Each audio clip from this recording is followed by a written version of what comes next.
ஒரு night time இருக்கும், ஒரு 7 மணி அளவில் அவங்களோட ஒய்ஃப் என்ன பண்ணுறா, குளிக்கிறதுக்கு அது வெளியில் கிராமப்புறம்லாம் பார்த்தீங்கன்னா வெளியில் இருக்கும் பாத்ரூம், அந்த மாதிரி குளிக்கிறதுக்காக வெளியில் வந்திருக்காங்க. அவங்க கணவர் பார்த்தீங்கன்னா உள்ள டிவி நல்லா சவுண்டாக வச்சு பார்த்துட்டு இருந்திருக்காங்க.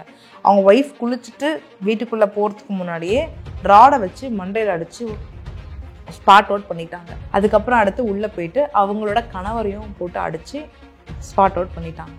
பண்ணிவிட்டு அவங்க கிட்ட இருக்க 10 சவரன் நகையை எடுத்துட்டு, மிச்சம் இருக்க பணம் என்னென்ன இருக்கோ எடுத்துட்டு அவங்க எஸ்கேப் ஆகி போயிட்டாங்க. இந்த விஷயம் அவங்க இறந்துருக்காங்கன்ற விஷயம் வெளியில வரதுக்கு 2 நாள் இருக்குங்க. இந்த ராபரி பண்ற கும்பல்லாம் இருக்குங்க சார், இந்த கும்பல் வந்து டார்கெட் பண்ற மெயின் ஆளுங்களே பார்த்தீங்கன்னா வயசானவங்க. இவங்கள உடனே இன்னைக்கே முடிவு பண்ணி இன்னைக்கே வீட்டில் பூந்து அடிச்சு சாவடிக்கிறது கிடையாது. இதெல்லாம் திட்டமிட்டது. இதெல்லாம் 1 மாசமோ 2 மாசத்துக்கு முன்னாடியே பிளானிங் போயிட்டு இருக்கும். இந்த வீட்டில் ஆள் இருக்காங்களா இல்லையா, இந்த வீட்டில் நபர் இருக்காங்களா, பிள்ளைங்கள் எங்க இருக்கிறாங்க, யார் வீட்டில் இருக்கான்றது ஃபுல்லா மேப்பிங் பண்ணிக்கிட்டே இருப்பாங்க. இந்த முதியவர்கிட்ட அவங்களே பேசுவாங்க, நீங்க என்ன பண்றீங்கம்மா, நல்லா பாசமா. பிகாஸ் மெயினான விஷயம் என்னன்னா, யாராவது ஒரு நம்பர் கிடைச்சாலும் என் வீட்டில் இங்கே நகை இருக்கு, என்கிட்ட இங்கே பணம் இருக்கு, என் பேங்க் அக்கௌண்ட்ல எவ்வளோ இருக்கு அப்படின்னு எல்லாத்தையுமே ஒன்று விடாம அவங்களே வளரிடுறாங்க. வீடை தட்டியிருக்காங்க கதவை. அப்போ ஒரு பயம், உயிர் பயம் இருந்தாலும் அவங்க இன்னைக்கு நேரத்துக்கு இன்சர்ட் பண்ணியிருந்தா அந்த பிரச்சனை கிடையாது இல்லை சார். ஏன் இன்சர்ட் பண்ணலை, ஏன் பண்ணல, அலட்சியம். போலீஸ் வந்து எவ்வளவோ முயற்சி எடுத்துட்டு இருக்காங்க. இப்போ ஒருத்தன் கொலை பண்ணிட்டு உடனே ஊருக்கு போயிட்டானா கண்டுபிடிச்சிருவாங்க போலீஸ் இவன் தான்ட்டு. ஆனால் அங்கேயே இருந்தானா, அங்கே இருக்க டீ கடையில் ஒர்க் பண்ணானா, அங்கே இருக்க பஞ்சர் கடையில் ஒர்க் பண்ணானா, ஒருத்தன் சிவனேண்டு பார்த்து தூங்கிட்டு இருக்கானா, மக்களுக்குலாம் தோணும் அவன் என்னப்பா சும்மா தூங்கிட்டு தான் இருப்பான்னு தோணும். அதே மாதிரி பேசவே மாட்டான், அமைதியாக இருப்பான், அவன் பேசவே மாட்டான்ப்பா அமைதியாக இருப்பான்ப்பான்ற ஒரு தாட்டை உண்டு பண்ணிடுறாங்க கொலைகாரங்க. உண்டு பண்ணதுனால இவன்லாம் பண்ணுவானா, இவன்லாம் பண்ணுவான்னு நம்ம நினைக்கிறோமோ அவன் தான் பண்ணுவான்.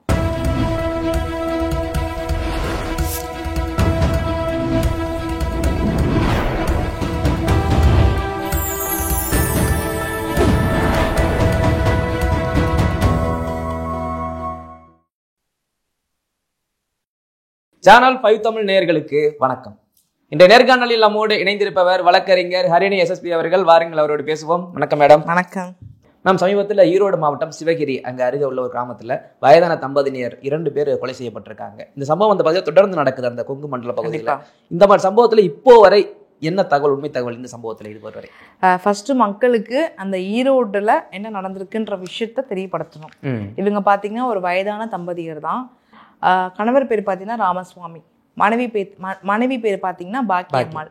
2 பேருமே வந்து ஒரு அந்த வீடு பார்த்தீங்கன்னா தெரியும், நல்லா பெருசா இருக்கும். அந்த வீடு தனியாகவும் இருக்கும். ஆக்சுவலி அந்த ஊர் ஒட்டிலாம் தோட்டத்து வீடுகள் எப்பவுமே வந்துட்டு நம்ம கிராம சைட்லாம் பார்த்தீங்கன்னா கொஞ்சம் வீடு ஒட்டிலாம் இருக்கும், அது பார்த்துருக்கும். பட் இவங்க வீடு பார்த்தீங்கன்னா தனியா இருக்கும்.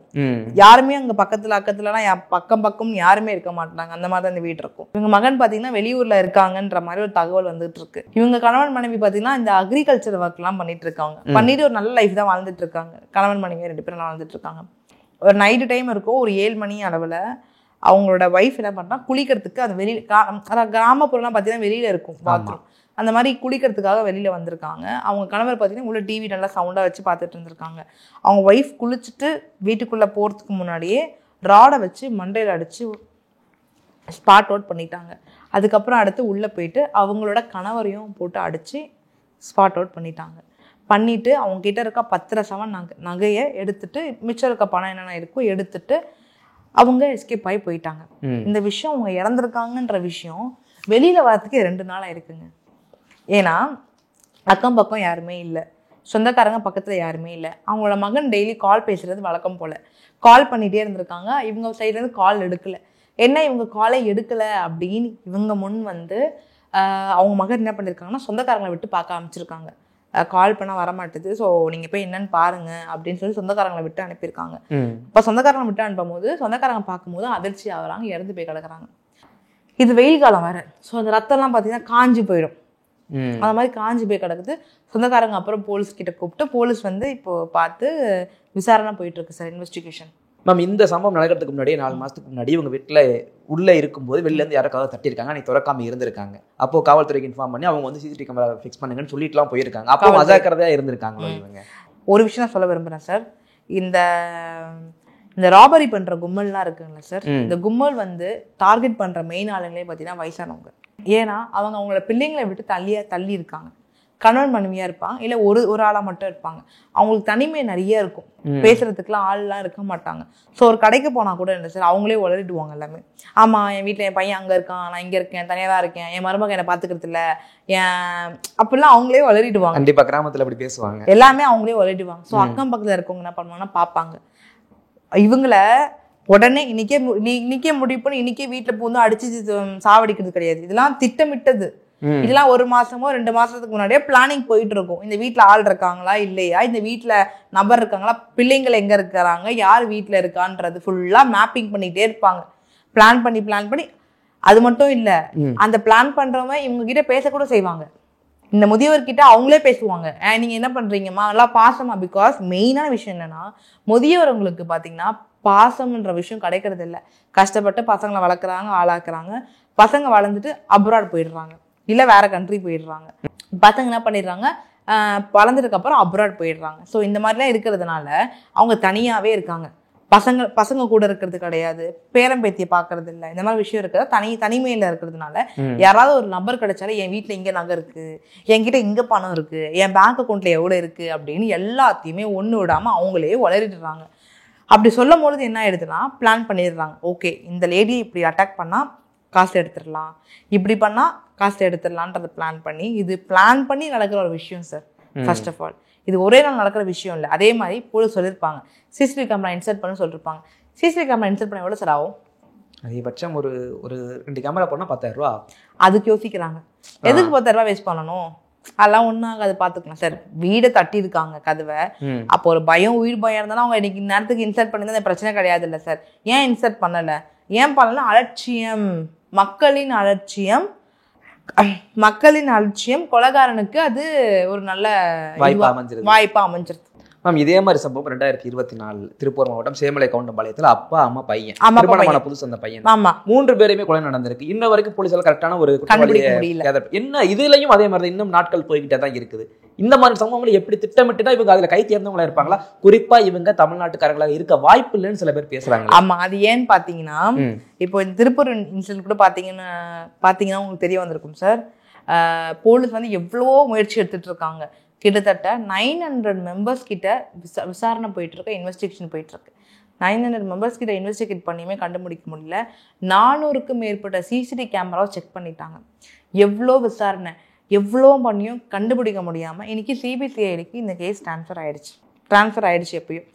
ஸோ இந்த விஷயம் நடக்கும் பொழுது சார் விட்னஸ்ன்ற ஒரு விஷயம் அழிஞ்சிருச்சு சார் மெயின். ஏன்னா இவங்க ஊருக்கு ஒட்டி கிடையாது, ஊர்லேருந்து அப்பாலில் இருக்காங்க. எங்கள் ஊர் இருக்குன்னா இவங்க இங்கே இருக்காங்கன்றதுனால விட்னஸுமே அழிஞ்சிடுறாங்க.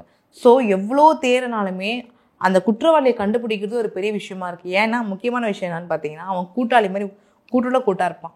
இப்போ ஒருத்தன் கொலை பண்ணிட்டு உடனே ஊருக்கு போயிட்டானா கண்டுபிடிச்சிருவாங்க போலீஸ் இவன் தான்ட்டு. ஆனால் அங்கேயே இருந்தானா, அங்கே இருக்க டீ கடையில் ஒர்க் பண்ணானா, அங்கே இருக்க பஞ்சர் கடையில் ஒர்க் பண்ணானா, ஒரு ஹோட்டலில் ஒர்க் பண்ணானா யார் கண்டுபிடிக்க முடியும்? ஸோ இது எப்படி சொல்கிறதுன்னா, பிளான் பண்ணி நடக்கிறது, பண்ணிட்டு ஓடுறது இல்லை, அங்கேயே இருக்காங்க. அங்கே மனுஷங்களா வாழ்ந்துட்டு இருக்காங்க. அதனால தான் கண்டுபிடிக்கிறதுக்கு மேபி டிலே ஆகலாம். ஓகே மேம், எனக்கு என்ன ஒரு சந்தேகம், 2024 நடந்ததும் சரி இப்போவும் சரி, இந்த மாதிரி சம்பவத்தை செஞ்சுட்டு அவங்க அங்கே இருப்பாங்க அப்படின்னா அது எந்த விதத்தில் எடுத்துக்கலாம்? அதாவது என்ன நடக்குன்னு அவங்க அங்கிருந்து தகவல்கள் சேகரிச்சுக்கலாம். அந்த ஒன்று தான் சார். அவங்க முன்னாடிலாம் எப்படின்னா, நம்ம நாட்டில் ஒரு கொலை பண்ணுறாங்கன்னா கொலை பண்ணிட்டு ஓடிடுவாங்க, அப்ஸ்காண்ட் ஆயிடுவாங்க வேற எதனா கண்ட்ரிக்கு. ஆனால் இப்போ இருக்க கொலைக்காரன் அப்ஸ்காண்ட் ஆகிறதே கிடையாது, கூடயே தான் இருக்கான். கொலை பண்ணிட்டு அதே இடத்துல தான் இருக்கான், சுற்றிட்டு இருக்கான். ஸோ அவங்க மேலே இப்போ ஒருத்தன் சிவனேண்டு படுத்து தூங்கிட்டு இருக்கானா, மக்களுக்குலாம் தோணும் அவன் என்னப்பா சும்மா தூங்கிட்டு தான் இருப்பான்னு தோணும். அதே மாதிரி பேசவே மாட்டான், அமைதியாக இருப்பான், அவன் பேசவே மாட்டான்ப்பா அமைதியாக இருப்பான்ப்பான்ற ஒரு தாட்டை உண்டு பண்ணிடுறாங்க கொலைகாரங்க.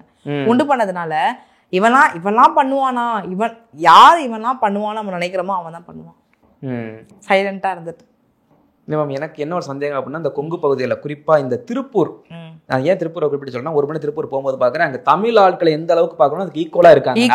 ஆமாம், நார்த் இந்தியன்ஸ் இருப்பாங்க சார். இல்லை இதில் அது இப்படி இருக்கிற காரணமாகத்தான் யாருமே நம்ம ஊர் திருடர்கள் அதிகமாக அந்த கொலைன்றதுக்கு அதிகபட்சம் வந்து நம்ம ஏன்னு பார்த்தீங்கன்னா, மெயின் நம்ம நாட்டில் இருக்கவங்க பார்த்தீங்கன்னா தவறு பண்ணிட்டு தான் இருக்காங்க. சப்போர்ட் பண்ண நம்ம நாட்டுல இருக்க சப்போர்ட் ஆனா அடுத்த கட்ட லெவலுக்கு போறது கொஞ்சம் யோசிப்பாங்க.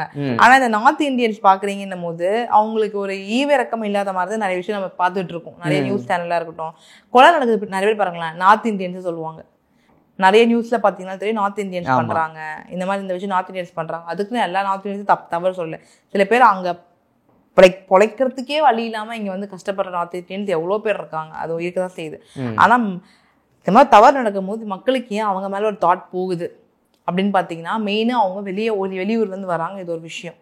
மேபி இவங்க பண்ணிருப்பாங்களான்னு இன்னொரு விஷயம் இருக்கு. ஸோ இதெல்லாம் குறைக்கணும் அப்படின்னும் போது, இப்போ நம்ம எல்லாம் ஒரு ஆதார் கார்டு வச்சிருக்கோம்ல சார், நமக்கு ஒரு பாஸ்போர்ட் இருக்கு, ஆதார் கார்டு இருக்கு, டிரைவிங் லைசன்ஸ் இருக்கு, ஓட்டர் ஐடி இருக்கு. இந்த மாதிரி இன்டர்னல் பாஸ்போர்ட் அப்படின்றத நம்ம இந்தியால அதை அலோவ் பண்ணணும். நம்ம இந்தியாவில் பார்த்தீங்கன்னா இன்னும் கிடையாது. இப்போ இங்க நான் இந்த ஊர்ல இருக்கேன், நான் வேற ஊர்ல போறேன்னும் போது எனக்கு இந்த பாஸ்போர்ட் தேவைப்படணும், இந்த இன்டர்னல் பாஸ்போர்ட்ன்றது. அது மட்டும் ப்ராப்பரா வந்துருச்சுன்னா அப்போ எந்த ஒரு நார்த் இந்தியன்ஸாக இருந்தாலுமே அது ப்ராப்பரா ஃபாலோ பண்ணி வரணும். ஸோ எந்த ஒரு நார்த் இந்தியன்ஸாக இருந்தாலுமே அதை ஃபாலோ பண்ணிட்டு தான் வரணும். நார்த் இந்தியன்ஸ் இல்லை, வெளியிலேருந்து யார் வந்தாலுமே நம்ம இந்தியாக்குள்ள ஃபாலோ பண்ணி, நம்ம தமிழ்நாட்டுக்குள்ள யார் வந்தாலுமே ஃபாலோ பண்ணி தான் ஆகணும். அப்படி இருக்கும்போது ஒரு கடையில போய் ஒர்க் பண்றானா அவன் ஐடியா வாங்கி வச்சுக்கணும். புரியுதுங்களா? வெரிஃபை பண்ணி பார்க்கலாம்ல சார். ஒரு என்ன சார், ஒரு 50 ரூபா போகுமா சார் வெரிஃபை பண்ணி பார்க்கறதுக்கு? வெரிஃபை பண்ணி பார்க்கலாம். அப்படி பார்க்கும்போது தெரிஞ்சிடும் சார். அப்போ எவ்வளோ கொலைகள் குறையும், எவ்வளோ விஷயங்கள் குறைக்கப்படும், அதை பண்ணலாம்ல. ஆனா மேம் நம்ம வந்து ஒட்டுமொத்தமா யாரையும் சொல்ல போறது கிடையாது. இப்போ நான் வடகடி இருந்து வர்றவங்க எல்லாத்தையும் கண்டிப்பா. ஆனால் இப்போ சமீபத்தில் படம் கூட வந்தது காட்டிட்டு அந்த தீரன் அதிகாரம், அதுல குறிப்பிட்டு காட்டுறாங்க எப்படி எல்லாம் நோட்டம் விடுவாங்க இந்த பவாரியா கும்பல். ஆக்சுவலா இந்த பவாரியா கும்பல் இப்படி கும்பல் இருக்குது நமக்கு தெரிய ஆரம்பிக்குது. ஸோ இந்த மாதிரியான இப்போ இந்த ஒரு சம்பவத்திலையுமே இந்த திருப்பூரும் சரி, இதுல இந்த பவாரியா கும்பலுக்குலாம் வாய்ப்பு இருக்கின்ற மாதிரி தகவல்கள் வந்துட்டு இருக்கு சார். அதுக்கு முன்னாடி என்னன்னு சொல்ல விரும்புறேன், இந்த பவாரியா கும்பல் இருக்குதுன்றது உண்மைதான். படத்திலே பார்த்துருப்போம். நிறைய விஷயங்கள் உண்மையாவே ரியல் லைஃப்ல இருக்கதான் செய்யறாங்க. அவங்க 2022 இருந்து 2025 வரைக்கும் பாத்தீங்கன்னா 5 வயசான முதியவர்களை மட்டும் தாக்கி அவங்க வீட்டுல இருந்து நகை, செயின், பணத்தை எடுத்துட்டு போயிருக்காங்க சார். தமிழ்நாட்டுல திருப்பூர் மாவட்டம், குறிப்பா அந்த பகுதியில மட்டும், அந்த பகுதியில் இந்த விஷயம் நடந்துட்டு இருக்கு. இது இல்லாம பாக்குறீங்கன்னும் போது, ஓல் தமிழ்நாட்டுல பாக்குறீங்கன்னும் போது, இது இல்லாம 12 வருஷத்துல பாத்தீங்கன்னா 1500க்கு மேற்பட்ட முதியவர்கள் இந்த மாதிரி பாதிக்கப்பட்டிருக்காங்க. தமிழ்நாடு செகண்ட் ஹையஸ்ட் பிளேஸா இருக்கு இந்த மாதிரி பாதிக்கப்படுறது. இது எதுக்காகன்னு பாக்குறீங்க, எதனால பாக்குறீங்கன்னும் பொழுது, எதனால இது நடக்குதுன்றதை நீங்க பாக்கணும். ஃபர்ஸ்ட் தனியா இருக்காங்க சார் வீட்டுல, யாருமே கூட பேச்சு துணைக்க ஆள் கிடையாது. பெத்து வளர்த்த குழந்தைங்களும் பார்த்தீங்கன்னா அப்ராடு எங்கன்னா கண்ட்ரிக்கு போயிடுறாங்க. ஸோ இவங்களாச்சும் என்ன பண்ணணும், பசங்க தான் போனாலுமே வெளியாள்கிட்ட பழகணும், பேசணும், கொள்ளணும். அந்த காலத்து மனுஷனாக இருக்கிறதுனால ஒரு சில பேர் பேசி என்ஜாய் பண்ணுறவங்களும் இருக்காங்க. ஒரு சில பேர் தனியாக வீட்லேயே அடைஞ்சிட்டு யாருமே இல்லாமல் தனியாக ஒரு அந்த வீடை பார்த்தீங்கன்னாலும் தெரியும் சார், பக்கத்தில் ஒரு எதுவுமே இருக்காது சார். சரி அப்படி இருக்காங்களா, ஒரு நாய் வளர்க்கலாம்ல, ஒரு டாக் வளர்க்கலாம்ல, ஒரு சேஃப்டி ப்ரெஷருக்காக ஒரு டாக் வளர்க்கலாம்ல. சரி அதுவும் நம்ம சிசிடிவி இன்ஸ்டால் பண்ணல, காவல் உதவி ஆப் இருக்கு, அந்த ஆப்பை வச்சுக்கலாம்ல. ஸோ எவ்வளோ விஷயம் பண்றதுனால உங்களை சேஃப்டி கனால. ஆனால் நமக்கு நடக்காது. இங்க இருக்க பாதி பேர் நினைக்கிறானா இதெல்லாம் எனக்கு நடக்காதுப்பா, யார் நினைக்கிறாலும் அவங்களுக்கு தான் நடக்கும். நடக்காத வரைக்கும் பிரச்சனை, நடக்கும்போது இங்க இருக்க பாதி பேர் பாத்தீங்கன்னா இதெல்லாம் எனக்கு எப்படி நடக்க போகுது. இப்போ இந்த 2 விஷயத்துல நீங்க பாக்குறீங்கன்னா, இந்த 2 முதியோருக்கு அப்பவே சொல்லிட்டு இருக்காங்க போலீஸ் ஸ்டேஷன்ல இருந்து வந்துட்டு, நீங்க வந்து கேமரா மாத்திக்கோங்க அப்படின்னு. ஏன் மாட்டல? அறியாமை. நமக்கு ஏன் நடக்க போகுது? எல்லாருக்கும் எல்லாமே நடக்கதான் சார் செய்யுது இந்த காலத்துல. நம்மள எந்த அளவுக்கு சேஃப்கார்ட் பண்ணணுன்றதான் எல்லாமே இருக்கு. எல்லாமே எடுத்துட்டு போய் போலீஸ் மேல திணிக்க முடியாது. போலீஸ் இதை பண்ணல, அரசாங்கம் இதை பண்ணல, நம்ம தான் சார் பாத்துக்கணும். இல்ல போலீஸ் மேல எல்லாத்தையும் நம்ம திணிக்கல. ஆக்சுவலா 2000 இல்ல மக்களுக்கு வந்து கரெக்ட் தான், நம்ம திணிக்கலன்னு சொல்ல வரல. பட் நம்ம என்ன சொல்றோம், போலீஸ் ஏன் இன்னும் இதுக்கான ஆக்ஷன் எடுக்கல, போலீஸே இது கொண்டு வரல நம்ம நினைக்கிறோம். நியாயமான கருத்து தான். ஸோ நம்ம நாட்டுல பாத்தீங்கன்னா எவ்வளவு கிரைம் நடக்குது. அந்த கிரைம்ல இருந்து நம்மள சேஃப்டி பண்ணிக்கிறதுக்கு இதெல்லாம் பண்ணலாம். இந்த மாதிரி ஒரு சிசிடிவி கேமரா மாத்திரம் என்ன சார் ஆக போகுது? ஒரு 20,000 ரூபாய் ஆகுமா சார், 10,000 ரூபாய் ஆகுமா சார்? அதுல பண்ணா அவங்க உயிர் தப்பிக்கப்பட முடியல சார். சிசிடிவி கேமரா இருக்குன்னா பயப்படுவாங்க உள்ள வரத்துக்கு.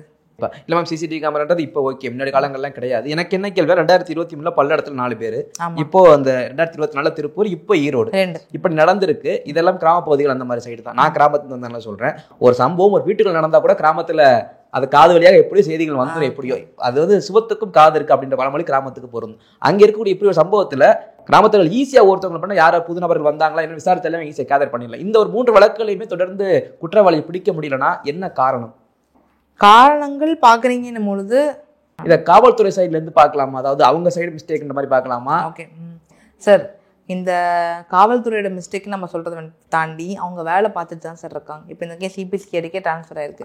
எவ்வளோ விஷயம் பண்ணியும் கண்டுபிடிக்க முடியல போது பண்றவன் அவ்வளோ தெளிவா பண்றான் சார். தப்பு இல்லாம பண்ணிட்டு இருக்கான். சொல்லுனே ஒரே நாள்ல எடுத்தோடனே கொலை பண்றது கிடையாது. ஒரு 10 நாளோ இல்ல ஒரு மாசமோ பிளான் பண்ணி நடக்கிற விஷயம். தடயமே இல்லாம பண்ணிட்டு போறான். பண்ணிட்டு விட்னஸ்க்கும் ஐ விட்னஸ்க்கும் ஆள் இருக்கிறது இல்ல. அதுவும் சூஸ் பண்றது ஃபுல்லா இந்த மாதிரி தனிமையா இருக்கிறவங்க சூஸ் பண்றாங்க. விட்னஸா இருக்கிறதுக்கும் ஆள் இல்லை. யாராவது விட்னஸ் பாக்குறான்னா அவனை அங்கேயே கொலை பண்ணி போட்டுறாரு. ஸோ இந்த மாதிரி தான் சார் போயிட்டு இருக்கு.